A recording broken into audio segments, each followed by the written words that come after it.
So, John and Betty Stam's story is both tragic and inspiring. Andrew, thank you for joining me today. Thank you, Nancy. Appreciate you having me. What drew you to their lives and made you want to share their story with the world? Well, one of my great grandfathers through marriage was John Stam's brother. So, John's younger brother, Cornelius Stam, again, was one of my great grandfathers. And so I had this familial connection, and I grew up calling Cornelius Grandpa Stam as a young boy. He passed away when I was 5 years old, but Um, and I talk about it in the preface of the book, my whole family connection, and there's some really interesting stuff. So now they met at Moody Bible Institute, right? Yes, College, and so they became missionaries in China. yes. China is got to be the mission field there, the hardest place to try to talk to people about Jesus and to minister to people, so what surprised you most about their journey to China or their mission work? I think their faithfulness. I mean, they were just so, yeah, I mean, China at the time and even China today, it's never been a country that's been receptive to the gospel. Mhm. Um, and so it's just really their faithfulness and wanting to serve the Chinese people as as one, as a married couple. That ultimately drove them, and it was just their heart for the people there. So you had mentioned kind of just the impact, almost a century later. It's been 90 years now. Later on, then, after they had passed, and again, they were married in October of 1933, and in December of 1934, John and Betty were very involved in church planning, and they did a lot of. John would do a lot of street preaching and handing out gospel tracts. And in on December 6th of 1934, they had recently moved it to a new city, and that city was overrun by communist bandit soldiers of the Red Army. And so John and Betty and their 3-month-old daughter Helen were captured and held for ransom. Mm. They were moved to another town 2 mornings later, and John and Betty were both beheaded by the soldiers, and their 3-month-old daughter, lived through all of it. It became a national news story across the globe that one, these two American missionaries, both from Moody, a very prominent school, even at that time, um, that that something so tragic would happen to them and something so horrible. And Mm. then news of, what happened to the daughter, how, she's missing. And so John and Betty's daughter Helen was eventually rescued the next day after their martyrdom.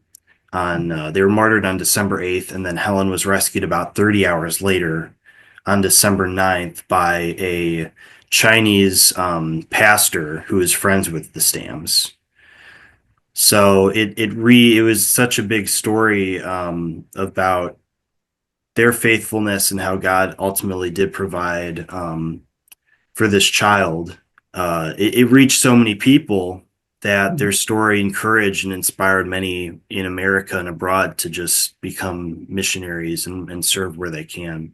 How did their faith impact those around them, both during their lives and after their deaths? While John and Betty Stam were still alive, they were very much involved in student ministry at their colleges. John's father ran a mission organization back in Patterson called Star of Hope Mission. And it was at the time, it was a very famous place where a lot of preachers and theologians would come and speak. And the Stam family they'd be introduced to all these different kind of big names at the time and these writers. And so I know that their family ministry back in Patterson had a great impact on that community, and all the STAM children growing up had a big impact on their faith. So Betty was very interested in poetry and wrote a lot. And so in the book, I'm able to use some of her poems to help tell the story, and she shared a lot of her personal experiences. Mhm. Um, based on what she went through in life. Which one stood out for you? There's one that's called Open My Eyes that was found actually after they had died. It was found in their abandoned home after it was taken over by the soldiers, but the cook and maid who had helped with this, who lived with the Stams, found this crinkled piece of paper. It was just, it's an incredible, it's only, I think, three stanzas, but three stanzas. So it's called Open My Eyes. Open my eyes that I may see this one and that one needing thee. Hearts that are dumb, unsatisfied, lives that are dead for whom Christ died. Open my eyes in sympathy, clear into man's deep soul to see, wise with thy wisdom to discern, and with thy heart of love to yearn. Open my eyes in power, I pray. Give me the strength to speak today. Someone to bring, dear Lord, to thee. Use me, O Lord, use even me. Yeah, that's just one that really stuck out to me. And she wrote that as a freshman at Moody Bible Institute. What role did their sacrifice play in the spread of the gospel in China, since you're talking about all this? We'll ultimately never know, I think. Mhm. And it's just one of those things. But many of John and Betty's missionary friends and people with China Inland Mission testified afterward to their story became so well known, especially in the Anhui province where they served. Their names were known among almost every person there, even if they didn't know the gospel. It's like you heard about this American couple that were killed, and then that was a way that people could witness to them that they came to serve you. They came to preach the good news for the people of China, and so Mhm. I know that just many of the people there were introduced to the gospel through their story, and I don't know how much of that even till to today, because Mhm. again, I don't know what it's like in China today. I just Mhm. it's so hard to say if the Stam name still resonates as it did back in the 1930s and 40s, but Mhm. in China that is.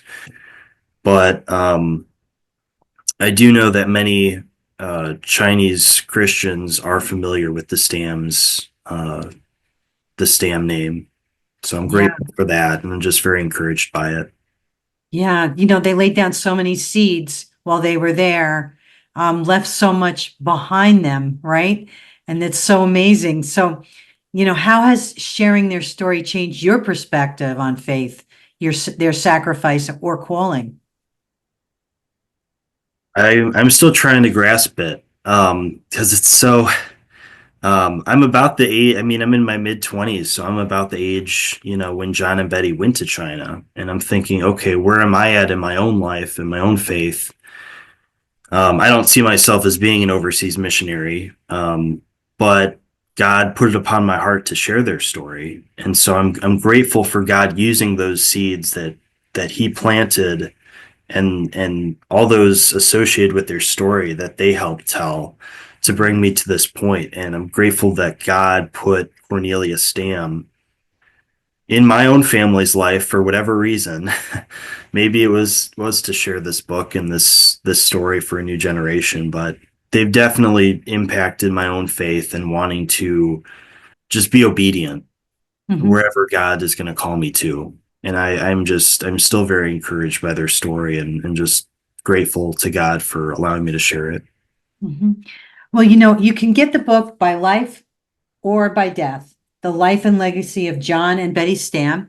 You can get that book at Moody Publishers, or I would believe like any bookstore. Andrew, what would you like to leave my audience with today? I'd like to leave your audience with if you don't know the Stam story, I'd encourage you to check it out. Even if it's not through my book, just go on the internet and look up John and Betty Stam, because I guarantee, even if you don't know the names John and Betty Stam, I guarantee you know Elizabeth Elliot. I guarantee you know probably Pastor Chuck Smith or Billy and Ruth Graham.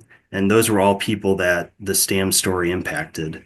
So I hope that people can be encouraged by that, and ultimately just be faithful to their calling in life wherever they're led.